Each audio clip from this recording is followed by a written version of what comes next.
All right, time for chapter 5, The Report. By lunchtime the next day, Nick had a bad feeling in the pit of his stomach.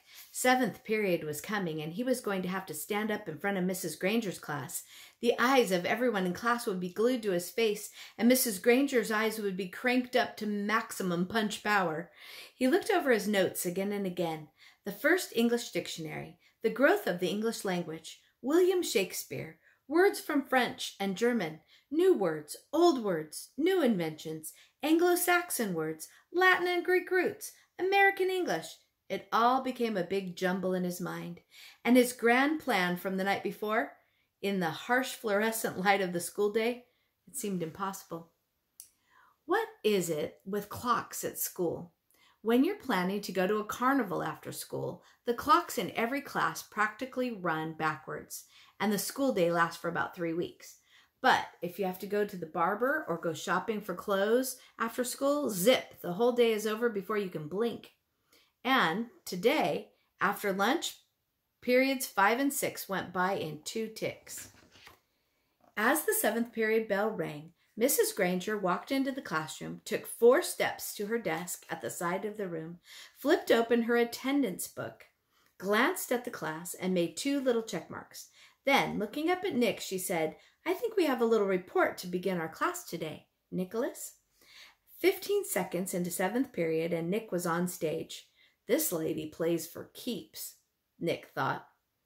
He gulped and grabbed his crumpled note cards and his book bag and walked to the front of the room. He stood next to the giant dictionary on its little table, and Mrs. Granger walked to the back of the classroom and sat primly on a tall stool next to the bookcase. She was wearing her blue uniform. Taking a deep breath, Nick began. "Well, the first thing I learned is that the first English dictionary—" Mrs. Granger interrupted. "Excuse me, Nicholas, but does your report have a title?" Nick looked blankly at her. "A title? No, I didn't make a title." "Class, please remember to include a title whenever you prepare an oral or written report. Now, please go on, Nicholas." And she smiled and nodded at him. Nick began again. Looking right at Mrs. Granger, he said, "The dictionary." A couple of kids thought it was funny, but Nick played it straight and kept talking. "A lot of people think that the first English dictionary was put together in the 1700s by a man named Samuel Johnson. He lived in London, England. He was real smart and he wrote a lot of books, and he wanted all the other smart people to have a good dictionary to use, so he made one. But there were other dictionaries before his. The thing that was different about Johnson's dictionary was its size. First of all, he had over 43,000 words in it. The class made a bunch of noise and at this big number, like ooh and wow and stuff like that, and Nick lost his concentration. He glanced up at Mrs. Granger, expecting to see those eyes drilling a hole in him, but they weren't. They were almost friendly in a teachery kind of way. She shushed the class and said, "Go on, Nicholas, that's a fine beginning." Nick almost smiled, but he saw all the kids staring at him, so he gripped his note cards even tighter and he jumped back in. The other thing that Samuel Johnson did that was special was to choose the words he thought were the most important and then give lots of examples showing how the words got used by people. For example, he showed how the word take could be used in 113 different ways. Nick's report went on smoothly for 12 minutes. Nick was surprised at how easy it was to stand there and talk about this stuff. At the end of the first 5 minutes, Mrs. Granger had to stop Nick again to say, "Class, it is not good manners to yawn out loud or put your heads down on your desk when someone is giving an oral report." No one in class cared one little bit about the report, except Mrs. Granger. Every time Nick glanced up, she was smiling. And her eyes were not the least bit icy or sharp. She was eating this stuff up, listening and nodding, and every once in a while she would say, "Ooh, very good point," or "Yes, that's exactly right." But the next time Nick looked up, he saw Mrs. Granger sneaking a look at her watch. 18 minutes had gone by. Maybe his idea was going to work after all. Time for phase 2. Reaching into his book bag, Nick pulled out the red dictionary he had brought home, the one that most of the kids had, the one Mrs. Granger said they should use. And Nick said, "This is the dictionary that I use at home for my vocabulary work, and I opened it up last night to the very front, and right there I found a lot about the dictionary. I found out a lot about how the dictionary was made right in this book. So I thought some of the ideas would be a good part of my report. It says here, Nicholas. Nick looked up. Mrs. Granger got off her stool, and its wooden legs made a screech on the linoleum. Head snapped to attention, and the class was alert again. Mrs. Granger smiled and raised her eyebrows and pointed at her watch. Nicholas, I think the class should read this at home for themselves. Now, John's hand was up in the air, and Mrs. Granger's nodded, and he said, but I don't have that dictionary at home, Mrs. Granger. I have the blue one. And several other kids immediately said, me too. Mrs. Granger tried not to show that she was annoyed. Very well, Nick, but it shouldn't take too long. We have other things to do today. Nick kept his eyes open wide and nodded and adjusted his glasses on his nose and began to read. Without question, this modern American dictionary, and it's everything that he had read the night before. It was a long article. The kids were bored to death, but no one looked bored at all.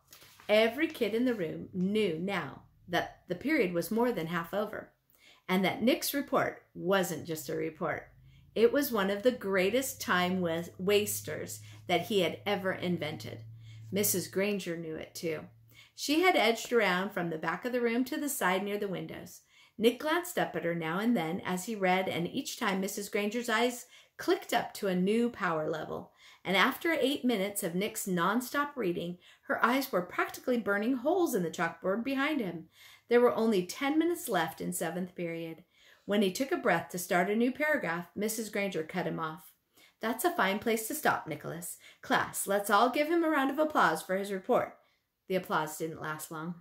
As Nick took his book bag and notes and sat down, Mrs. Granger's eyes went back to almost normal, and she actually smiled at him.